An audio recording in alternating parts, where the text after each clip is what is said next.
Hello all welcome back to another video. Summer is here. As we all know summer is all about ice creams and mangoes కాబట్టి మేము ఇంట్లో సింపుల్గా ఇట్లా mango పుల్లైస్ try చేద్దామనేసి ముందుగా మ్యాంగోస్ని wash చేసేసుకొని ఇట్లా pulp తీసుకుంటున్నాం అనమాట. తీసుకున్న పల్ప్ని మిక్సీలోకి ట్రాన్స్ఫర్ చేసుకొని బ్లెండ్ చేసుకుంటే మనకు ఆ స్మూత్ కన్సిస్టెన్సీ అనేది రెడీ అయిపోతుంది. అకార్డింగ్ టు ద స్వీట్నెస్ మనం లైట్గా షుగర్ యాడ్ చేసుకుంటే సరిపోతుంది అనమాట. సో ఎంతమందికి గుర్తుందో లేదో చిన్న మనకు పుల్లైస్ అయితే దొరికేది కదండి, అదే ట్రై చేద్దామని ఇంట్లో సాదాగా ట్రై చేస్తాం అనమాట. ఈ కన్సిస్టెన్సీ వస్తే సరిపోతుంది. ఇక్కడ చూపిస్తున్న ఐస్ క్రీమ్ మౌల్స్ అయితే మనకు అమెజాన్లో ఈజీగా అవైలబుల్గా ఉంటాయి. సో బ్లెండ్ చేసుకున్న పేస్ట్ని ఆ మౌల్స్లోకి ట్రాన్స్ఫర్ చేసేసుకోవాలి.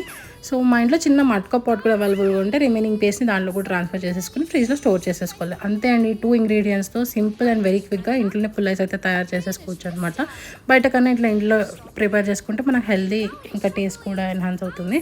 సో తీసే ముందు ఇట్లా లైట్గా రబ్ చేస్తే చూస్తున్నారు కదండి, యాజ్ ఇట్ ఈస్ పుల్లైస్ అయితే మనకి రెడీ అయిపోయింది అనమాట. Do try and let me know. That's all for today's video. Bye bye.